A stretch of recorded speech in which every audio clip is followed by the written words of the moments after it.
Welcome to Success Is Podcast. I'm your host, Phil Portman, serial entrepreneur, author, and podcast host. Whether success for you is more money, time with your family, a healthy, well-balanced life, or freedom, I'm interviewing guests and getting you the advice to make it happen. So join me as we uncomplicate the complicated, help you define success, and give you the strategies to make it happen.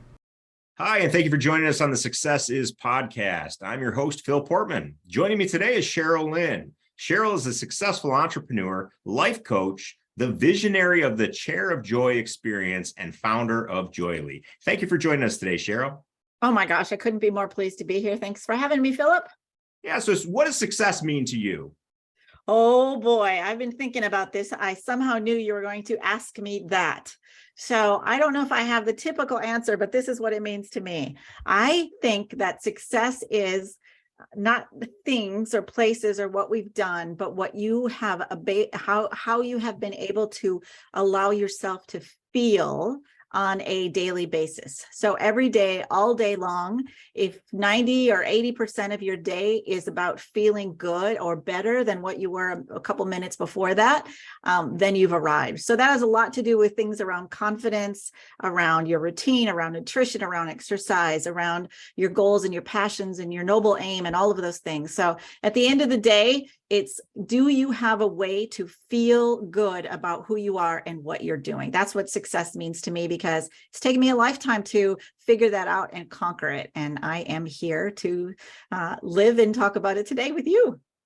Yes, you touched on some things. I've talked about this before in the past on this show and with others around Maslow's hierarchy of needs. Are you familiar with that? And so like the base needs are some of the stuff like food, shelter, water, and then you have to meet the base needs to kind of move up so that you can perform at your highest level. And so that's why personally I always focus on like nutrition. Am I eating healthy? Am I getting enough water throughout the day and things like that? And I don't know necessarily that that's something that a lot of people think plays into confidence, but for me it does. Are these subjects that you talk about in your program? Every day, all day long. I think that there's enough things going on in the world. I think you would agree with me, Philip, about all the ways that your confidence can be stripped away. From 464 mass shootings this year to a suicide committed every 11 and a half minutes, everything on the state of the news. It's just, we come from a world of trauma and tragedy. And I think my company is called Joyely. So what I've learned over the years is that with all this thinking and all the news and all the things that are going wrong, 30 to 60,000 some odd thoughts that we have on a daily basis, we don't, all mostly negative, we don't put anything in to feed the right side of our brain, which is our visual, creative, joyful sensibility. And so the work that I teach or do is to build that confidence up enough to know that we're deserving of all the things that you mentioned: exercise, nutrition, feeling good, joyful, all of that stuff. So yes, it's focusing and making this a priority. This mental health focus is key to everything we do when it comes to success. Yeah, absolutely. And I think that mental health is one of those things that people avoid talking about. It's kind of got why? It's good. Well, especially for being a man, I think it's kind of one of those topics that we avoid because, talking to somebody else about your problems, as me, the way I was raised is it's, I'll figure it out. I'll figure it out on my own. I don't need help from somebody else. It's kind of an ego thing. But also when you think about mental health, the only thing that I think a lot of people think about is just mental illness. Well, I don't have any mental illnesses. I'm a perfectly normal person. So why should I focus on mental health? Well, because, as you know, I focus on joy, and for mental health so I have a process that helps us feel better. And so when we feel better, we are raising our standard of what we want for our lives. And so if we're feeling negative, that's not necessarily mental illness, but it's definitely not mental fitness. And so again, we got to work the right side of our brain. We've got to give that feeling good exercise. We've got to give it attention and focus. And I think so many of us just become so complacent, don't we, Philip? Like it's just, Yeah. it's another day and it's another thing. And I got to make this phone call and I got to talk to this team member and I got to make that sale and on and on and on and on. And we're exhausted by the end of the day. And then we're tapping into the alcohol and, probably drugs and whatever things people are doing to get them through the evening. And it's just an easier life that I think we're supposed to have. I believe that we're on this planet to feel good, to have fun, to get excited, to be, living and doing the things that we love. Absolutely. Couldn't agree with you more. And I loved how you talked about the mental health as being like a proactive thing that you're doing to live a better life. And it's not a problematic thing that you're solving. And it's just like in physical fitness, right? We work out, run, eat healthy so that we don't run into the problems, where we have to go to physical therapy because our back went out or our knees went out or something like that. So let me tell you a quick story, Philip, if you don't mind, around that. There is a woman who, oh my gosh, she was quite overweight. She was moving across countries. Her house was upside down. So she was downsizing and she had a very big executive job. And so all of the things we were just mentioning were on the back burner.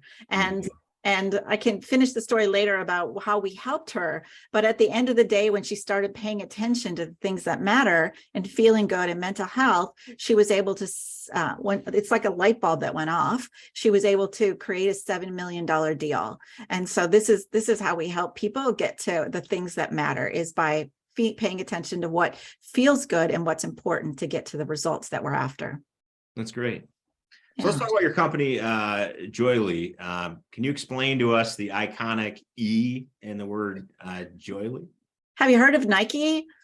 The iconic swoosh? Yeah. Yeah. So I just looked around when I came up with an idea for a company name along with all of the branding. And, I wanted something very Nike-esque. And I think that there is so much conversation and talk and things to do in the world that it would just be fun if we could do something very simple, Yeah. So that's how the Joyely enterprise started. Joyely is just a little bit word expanding on the word joy, because I think joy is one of the most misunderstood words on the planet. We use it at Christmas time and birthday parties, but other than that, it's not really what we know. And so the Joyely, it means like a joyly, living joyly, a joyly lifestyle, joyly ever after.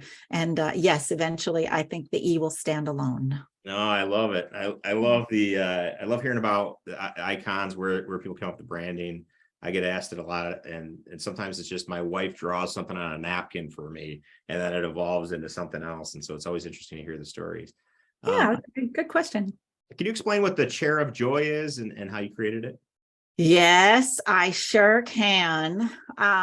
Just as Las Vegas was shutting down before COVID or during COVID, in the midst of whatever, it was March of 2020, and I was living there. I was wintering there, and people kept saying to me, like, how are you staying so positive and up? And who are you? Like, what is the thing that you do, Sheryl? And I'm like, the only thing I could really answer to was I learned how to sit still. Over 30 years of my life, I moved 45 times. I was always on the search and the quest for that happy, that what is that thing that everybody has that I don't? And so over the last, 5 years prior to that, I learned that if I just sat still and listened to my own intuition and to my own impulse, I got a lot more done because I knew what the direction was. I knew what the aim was. I had focus in my life. And all of a sudden, I just felt this peace. And so the chair came about because I bought the chair as a mouthpiece. It was just a gimmick. Like, how can I be really loud with this conversation? And the more I sat people in it, went to 120 cities, over 10,000 people have sat in it and know the words Chair of Joy now. And that's just the beginning. They wanted me to ask them questions. And so I started talking to neuroscientists, learning about joy, and the process just unfolded. So I'd like to share it with you, if you don't mind, the Chair of Joy experience with you, Philip. Would that be all right? Absolutely. I'd love to hear it. All right. So the first question is, and what I like to say is when you get started with your chair of joy, it's like your first kiss. So this is my gift to you, your very own chair of joy. So if everybody is on the podcast listening today, my ask is for you also to locate your chair of joy. So Philip, if you could look around your house or your office, where is your chair of joy? Or not necessarily a joyful place, but a chair that you can go and sit in and get away from the chaos and the stress and the overwhelm at the computer. Where would that be for you? Yeah, absolutely. So in our bedroom, we have a desk and it looks out a bay window across our front lawn, and it is beautiful there. Across in the distance, you can see horses. We got, trees up there. It snowed last night, so we looked out there and you had a beautiful, looked like one of those Hallmark movies with the snow over everything. And all it takes is a minute to sit down and look out that window, and you just feel peace and relaxation because it horses off, doing their thing, eating in the distance, and it's literally like out of a postcard.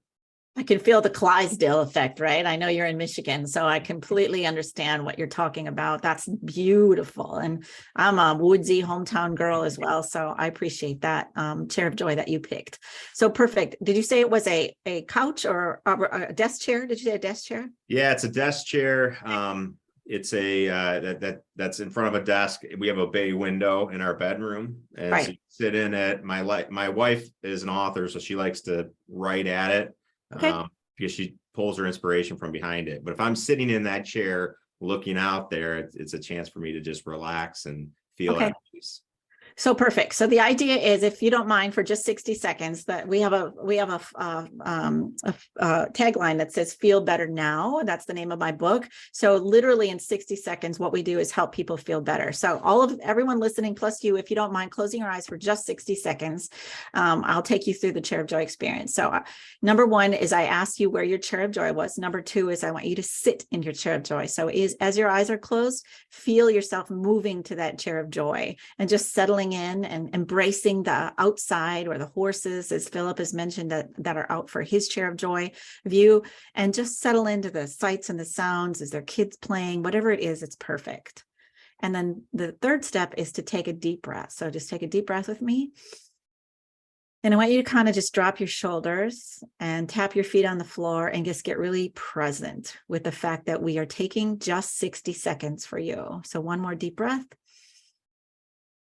And let all the worries, troubles, anxieties, things that you have to do just fall off onto the ground. And then I want you to pick up that one important thing that's on the ground that means the most to you, and pick that up, and let's hold that or embrace that in our hands. And then the fourth step, I want you to think about a moment of joy around that thing. So whatever that thing is, just tap into any kind of moment of joy that feels good. And I want you to really see it and kind of step into it, almost like it's a movie that you're playing out, and even expand it a little bit. If you could make that memory even better, what would you do? And then the last part, number 5, is to feel that experience in your entire body. So just let that kind of bob your head back and forth a little bit, drop your shoulders one more time, and just feel that in your entire body from your head to toe. And whenever you're ready, you can open your eyes. Did I lose you? Did you go off into the woods with the horses? I know we were on the beach actually. Yeah, with the family. So beautiful. Mm-hmm. So the idea is that, first of all, your memory was around your family. Your kids were probably there, right? You're having maybe some Mai Tais or whatever you were all doing, right? And then did you feel the moment in your body? Did you like physically feel goosebumps or your hair follicles standing up on edge a little bit? Absolutely. Felt the warm air, the breeze, the smell of the salt water coming off the ocean. Yeah. Ooh, good for you. You're very good. You must be a very big visual thinker versus a verbal thinker. Am I right? I am. Yep. Yeah. So easy. So some people, when I ask them about a moment of joy, they can't really come to anything because they might be verbal or verbal people or verbal thinkers, which is fine. Sometimes I say start with a clean kitchen sink. So we all have something that we can tap into. But the idea is in 60 seconds, you talked with neuroscientists, I use science. What is the science of sitting, stillness, intention, breathing, oxygen, serotonin, dopamine, thinking, visualization, symbolization, creating, when you see it, you believe it kind of stuff. And then feeling, that's the opening up the super highways, getting getting your brain ready to receive. That's the feeling part. So that's what the chair of joy is that, and the vision is that all 8 billion people will know the words chair of joy when I'm done with them, especially children. Our plan is to move the the timeout chair over to the corner and give it a timeout so that we can move in the chair of joy for children, which I am so excited about and having so much success with. Yeah. And so a couple of things I want to talk about with this, being an entrepreneur, a lot of what I do is solving problems and new and interesting ways and coming up with things. And I've had friends to tell me, man, you're just so good at like coming up with ideas for things. And something that I do a lot is think in silence. And it's normal for me, but I find it's fascinating that a lot of people don't do that. They get so busy with their lives. There's never time that they're sitting alone, just thinking. And that for me it's something I do very often. And I would say it's led to a lot of the success that I've had in my life. And when you were talking about that and the exercise that we did, it's helped me out a lot, be it solving problems in my personal life or in business. And a lot of times when I'm talking to someone, I just say, hey, give me a little bit and I'll call you back later. I just need to think about this. And I'll just go in silence and sit there and just focus on what's going on. And I would challenge a lot of people listening to this to just do this exercise. And it's going to be uncomfortable at first if you're not used to it. But the more you do it, the more you can visualize like this, it seems like the better you'd probably get. Would you agree with that, Sheryl? Totally. And I think what you're referring to is in a subtle version of what the chair of joy experience is, which is a metacognitive strategy. So what you do is you know that you want to think about something, but then you purposely think about what you want to think about. So you're really evaluating your process so that you can get to the results, which is phenomenal that you have that skill. And it's really easy. It's just a matter of stopping. And so that's why I think the chair of joy is working for so many people. The CEOs doing it 5, 6, 7, 8, 9, 10 times a day, right? Sit, breathe. It's a form of meditation, but it's also, people think I'm going to get meditation wrong, or it's also prayer. You could call it prayer if you want. Jesus is sitting on your lap or vice versa, and you can call it prayer, but whatever you call it, it's becomes a habit. Can you do it more often so you can get the impulses and the results like you're getting, Philip, which is phenomenal. And how does that help everybody else in your orbit, right? You're making better decisions. You're helping more people. It's brilliant. Yeah, absolutely. And for me, it's always like, finding the C option in something. Sometimes I have a choice. It's like A, B. And I'm like, yeah, there's got to be a better way. There's something I'm not thinking of right now. And that's why I got to disconnect and kind of visualize it and think about it. Something fascinating, if you've ever done anything on memory, like mnemonics and trying to remember things, a lot of the things that they have you do in memory and remembering things is visualizing, especially like crazy objects or things that really stick good in your brain. And I've personally found that people that are more imaginative have better memories because they're playing this movie in their head when they're trying to remember things. And I found that visualization has really helped me with my memory personally. And it seems like it expands that area of my brain, basically. Yeah, that's good. I think you would love the book called Visual Thinking. They actually take you through a test to find out where on the spectrum you are when it comes to visual thinking. Oh, no kidding. Yeah, so that's really powerful. And I also think that you're talking about really think of entrepreneurs, for example. They're always focused on what's not always, let me take that back. There's a lot of problems during the day, and there's a lot of things that aren't going quite right and fires they have to put out. But what if they did spend more time in that visualization, symbolization, and seeing what it is, why they started their business in the first place, and see the result of that? Of course, it helps your memory, but it also starts giving you insight, and you're really vision casting for the future, and profoundly valuable skill to have. And so Richard Branson does it all the time. And so look where he's at. Warren Buffett, they spend a lot of time thinking, right? And not doing so much, but thinking. It's very, very powerful. I couldn't agree with you more. So let's shift topics a little bit. I want to talk about your If Diamonds Could Talk podcast. Can you tell us a little about that? So I'm in the mental health space and working with healthcare crisis. And so I want to bring in, or I'm bringing in those leaders that have been showing up every day. And so I interview the heroes in the healthcare space, and I want to hear, and I want the world to hear what they're saying about how they're staying joyful, even though the housing market is just soaring through the roof, and people don't have places to live, and they're living out of their homes. There's a lot of things like that going on, right? And so the big throne chair that I have actually has diamond studs in the back. So I put them in the chair of joy virtually or in person, and I interview them. So I want the world to hear, if the chair could talk, if diamonds could talk, what would they say? And most of the time we're in tears when we hear stories. I can tell you a bunch, but it goes on and on. It's absolutely amazing what people say when they're literally asked questions. How do you stay joyful on a daily basis? What do you have to do to get there? And they're just driven by their work, and it's absolutely fascinating. Oh, that's great. Yeah. So your movement has inspired individuals to find joy and share it with others. What piece of advice would you give to someone who's struggling to take joy into their own hands? Oh my, oh my, oh my.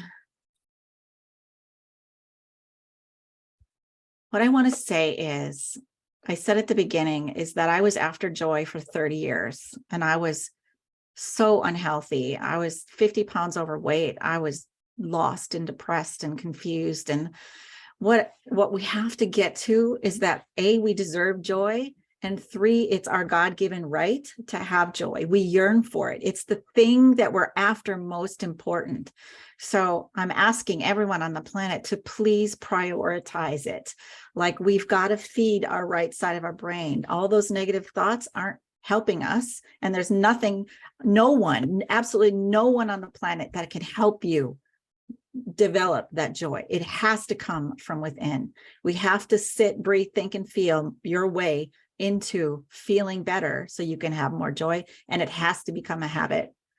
And some people are ready to hear that. Some are not, it's just what it is. My job will be done when the United Nations sits around the table and starts their conversation with a Chair of Joy experience, so that we can all click into what matters before we make world decisions that impact the masses.